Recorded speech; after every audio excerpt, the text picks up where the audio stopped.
Good morning, afternoon, or evening, wherever and whenever you are. My name is Benjamin, and welcome to my first Heartbeast story time vlog. Not sure really what to call this series yet. We'll kind of see. I'm going to tell a little story, or maybe just talk about my thoughts on a specific subject, and kind of do it in a vlog form to see if you guys like this, see if you guys enjoy this. Let me know if you do in the comments, give the video a thumbs up. Today's topic is going to be how Heartbeast, my business, kind of got created. When I was 15, I got into Game Maker.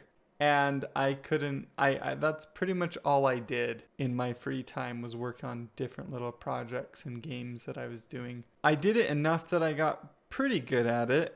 It was Game Maker 5, I think, is the one that I started with, and then it was kind of quick where they came out with the subsequent Game Makers, and I kind of landed on Game Maker 8, Game Maker 8.1, and I made a couple games. I'm gonna link to those in the description if you want to check them out. They're pretty old, so don't expect anything too fancy. So fast forward a few years, and I kind of had fallen out of Game Maker. I messed around with it here and there, but never really actually made anything anymore. You know how that can be when you're just kind of messing around and you don't actually finish anything. But I had finished games in the past, so I knew I could do it. And I'm married at this point to my wife, and we're tight on funds. And I see Kickstarter, and I see this game on Kickstarter come up called Hyper Drifter, and it makes $650,000 in a month. I look at the game, and I'm like, this game looks cool. That's the first thing I think. And then the second thing I think is, I can do that. They're using Game Maker. I know how to use Game Maker. I made games with Game Maker when I was younger. And just like everybody, I was overestimating my abilities. Hyperlight Drifter is an amazing project. At the time, I wouldn't have been able to make a game with that kind of scope. But I thought I could. And so I was like, I can make money doing this. I can make some games and sell them and do a Kickstarter. So I started this little project called Super 16.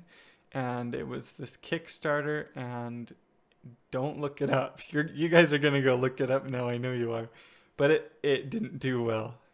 And I had built up like a Twitter following. And I was like, wait, what's wrong, you know? Nobody's buying my project. And really, it wasn't really that great. And I realized that Twitter was not really a good place to market stuff. That was my first realization. So then I got the idea to go to YouTube and start a YouTube channel. And I was like, well, I'll do tutorial videos on Game Maker. And while I'm building up my audience on YouTube, I can be making this game.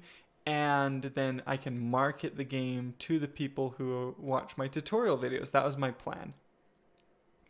So I started making tutorial videos. My first tutorial video I made using the Mac version of Game Maker, of all things. And I posted it on Reddit, and it got a lot of support, and everybody seemed to like it.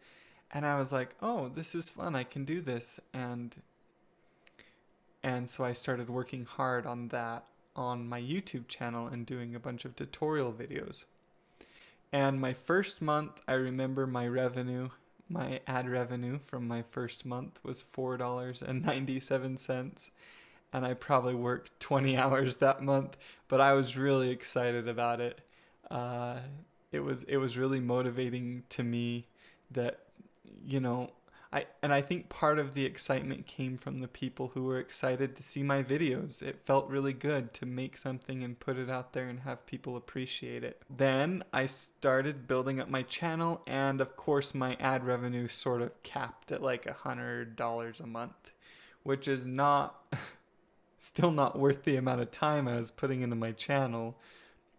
From a financial standpoint, it wasn't sustainable. So then I found Patreon, and that was better. I think I got support up to like $400 a month or something pretty quick, and I was really excited about that. But that also seemed to taper off a bit. So then I decided to write a book about Game Maker. And that's kind of when my business started to make a little bit more headway. I did a Kickstarter for the book, and I asked originally for $1,000, which was not enough. I didn't know how to do a Kickstarter. I was new to this whole thing. And so I asked for $1,000, but I made 12,000. And so I made quite a bit more, which is good because that ended up being about exactly the amount that I needed. And I didn't do a very good job with the stretch goals. There was some people that were disappointed with the way that the stretch goals were handled. So that was frustrating, but I was able to learn from that. And I wrote this book, and it took me a while. I got a professional editor to help me edit it. We still missed some things, but for the most part, the book was pretty well done, and I was pretty proud of it. And it sold fairly well. I was starting to make much more of an income to where that could be like more of a full-time job to me. And at about the time that I did that Kickstarter, I got a job working for a company called Test Out. And that was a really great job and a great company. But while I was at work, and maybe you guys can relate to this a little bit, but while I was at work, I would just crave, that's probably the best word, I would just crave my own projects. I would want to work on them and not want to work on the stuff that I was doing at work. And so that made it really difficult for me. My wife and I ended up in a situation where we needed to move.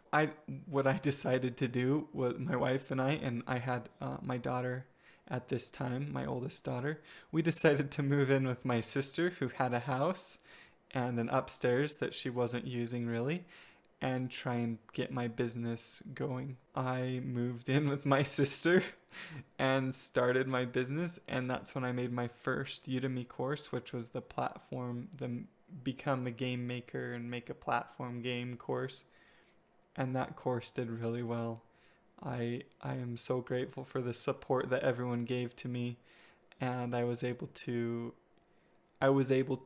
then move out. We lived with my sister for maybe 3 months, and then we could move out and get an apartment because it was making enough money that we could pay the bills with that course. And I've just kind of done courses and YouTube tutorial videos ever since. I've kind of come full circle though, because recently I've realized that I love teaching, and I love teaching you guys.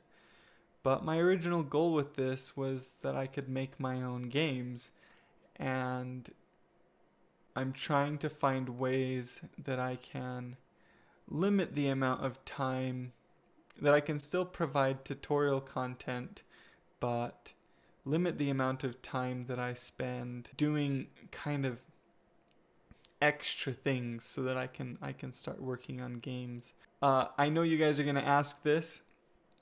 Where did the Heartbeast name and creature come from? I was doodling on I had an iPad 2 at the time back when I was in school, and I was just drawing on it and kind of doodling, and I came up with the little character with the big eyes and the big heart, and I thought Heartbeast was a good name for him, and I just kind of went with it. I like the idea of the heart, because I feel like I have a lot of passion for this kind of thing, for game development and for teaching people. I also feel like the people that enjoy my content are similar to me in that way. They really have a big heart, and they're really attached to this kind of community and making content, making their own games, and becoming indie game developers. They have a lot of passion for that. And so that's kind of where that came from. It wasn't really thought out. It was just kind of on a whim, but then it fit. And so I stuck with it. I'm really excited to move forward with my business, and I'll be doing more vlog videos like this. Post in the comments below if you have any questions or if there's something you would like me to talk about. I can't promise I'll make a video on it, but I'll try and see what I can do. I've got some ideas already, and maybe I can incorporate your comments into the videos that I'm doing. So thank you guys so much for watching this video. Hopefully you enjoyed it. If you did, give it a thumbs up, and I will talk to you guys later.